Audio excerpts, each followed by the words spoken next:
Alright, so I'm about to try to take the subframe off. Actually, no, I'm not. I'm not even going to do that today. But I'm going to take the exhaust off. Tomorrow, I'll take the subframe off.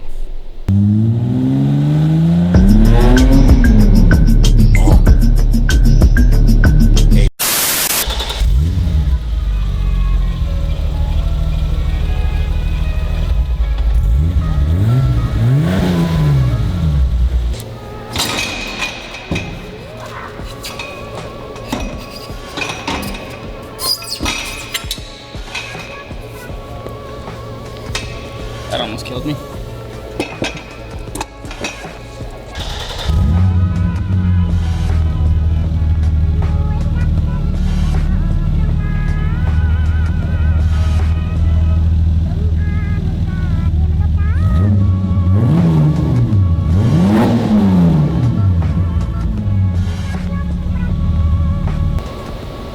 Well, that doesn't sound good. It just sounds like shit.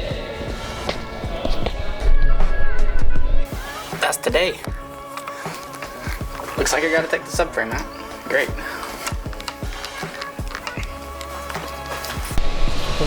So when I bought the car, the guy I bought it from told me he didn't know everything that was under the car because he didn't do most of it. But he thought that all the springs and suspension stuff was just kind of just cheap not name brand stuff. But turns out it's all Bilstein and H&R stuff. So it has H&R springs, front and rear. So looks like I got some more stuff I can sell off this thing. One eternity later. So I'm at the point now to where I'm completely over this project and I want to sell the car. And then I found out there's another way to do it. Since I was super tired and from working on this stupid car all day yesterday, I'm gonna kind of show y'all better what I unbolted to drop the subframe like I did. So obviously you got to undo your diff bushing mount, and then I had undone the struts just so it would have a little bit more room to move and stuff. So did that, and then all I did was remove that, which I know I'm lifting it up on the pinch weld, so I don't really care, and then undo those two, and then you have enough room to manipulate the diff and teeter-totter each side of the subframe to kind of give yourself enough room to put the bushing over the bolt and stuff, which will only work if you have a two-piece bushing going in. So if you're putting a solid like piece bushing in there, like a factory replacement or something, this wouldn't work. So you'd have to drop the whole thing. But anyways, that's how you do it. I left the sway bar connected just so it didn't move super far out of the way and kind of stayed in the correct place geometrically. So just kind of do it at your own discretion. I didn't undo brake lines, but yeah, that's pretty much it. I mean, there's not much to it. Obviously you got to take the exhaust out of the way, but that's pretty self-explanatory and relatively easy to do. And your springs will fall, just a heads up, very aggressively if you have lowering springs like I did, because they kind of just shot out and fell onto the ground yesterday, so that was cool. But anyways, yes, that's how you do it. I'm going to insert this clip in the middle of the video because I don't think I explained it very well. So supposedly, from what I've read, you can remove the subframe to get to just the subframe bushings without undoing everything like everybody else does, which is fine. And I'm all for doing it, and I need to, but I don't have any of the other bushings and stuff yet, so I don't really want to take it all apart just to do it again. So there's a way you can undo, I think it's just the 4 big bolts that hold the subframe and the rear end to the car. And as long as you have something that's going to keep it from moving, it should work. But we will see. So I really don't have to burn out any bushings because there are aftermarket bushings in here already that have disintegrated. because I don't know. I really don't know. I think they're like rev shift bushings. I think that's what they are. They're green, like neon green, like everything else under the car. It's disgusting. But we'll see if this works, because supposedly you don't have to remove the diff and the axles. I've already pulled one of the axles, the other one won't come out. I'm gonna try to do it this way, and we'll see. I still have the sway bar connected, so we'll see how this works. Okay, so basically got the diff supported with the jack. Sway bar still connected.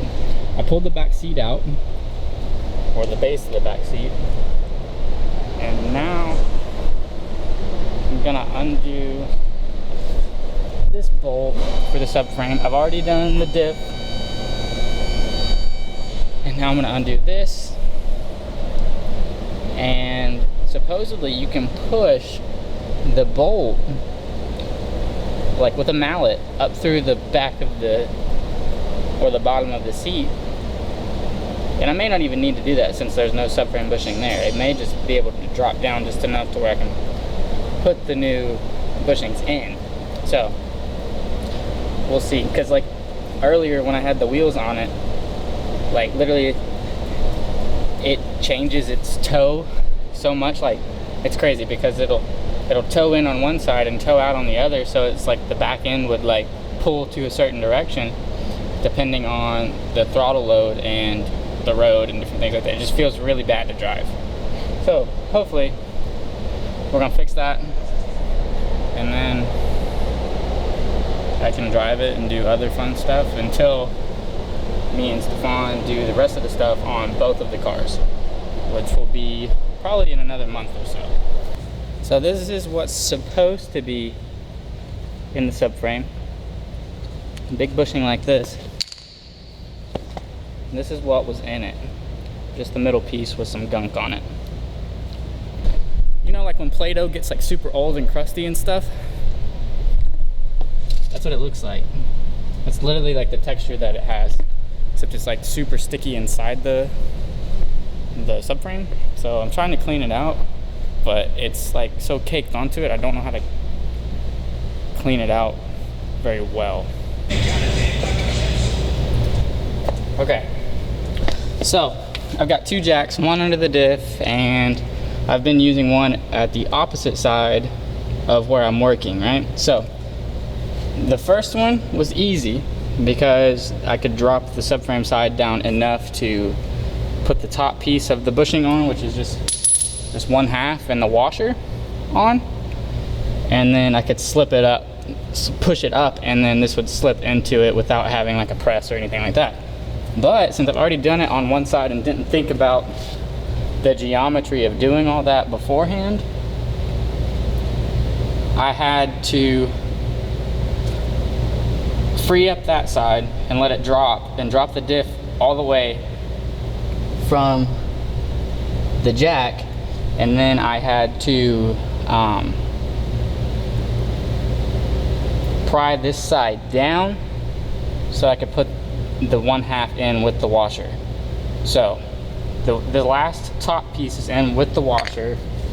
So now I'm gonna make sure it stays lined up with the dimples in the subframe, and then press it up in there, because the first side I did, it had an issue staying lined up, so I had to drop it back down and try to get it to twist back, which it won't twist back because there's so much tension inside that. So I had to get a little creative.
it's still on the tripod. But anyways, you can kind of see that I jacked it up on the bushing at one point, and now I'm jacking it up on this part so that this slides back up over the bolt without the floor jack stopping on the bolt, since that's not what you want to do. You want it to go all the way down to seat correctly. So that's how I've been doing it, or have done it.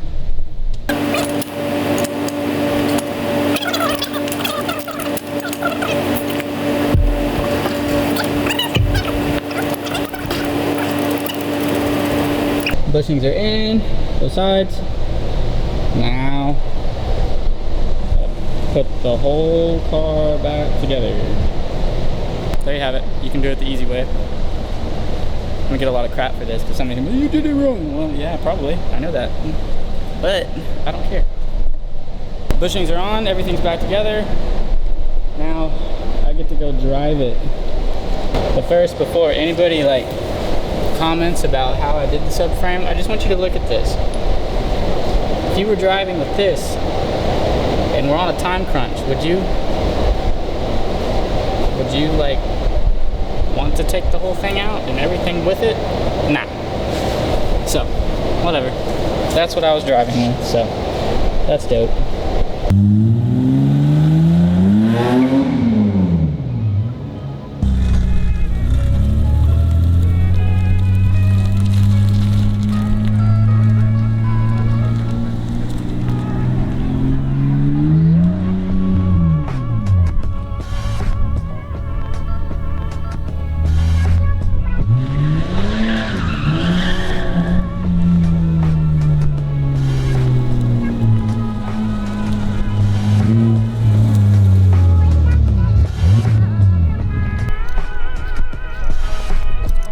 Much better.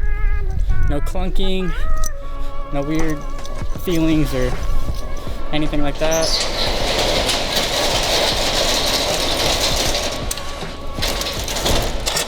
Success. So those are Condor Speed Shop bushings.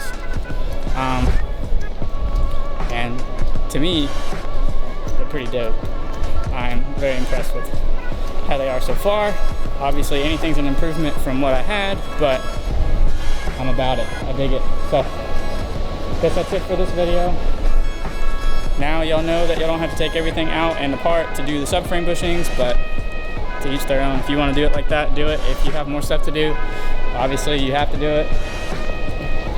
Me and Stefan are both taking everything out and rebuilding like everything at the same time eventually, but I just had to replace those so I could drive it. Like, I want to drive the car, I want to do other things to the car for now, but I couldn't really do anything because of that.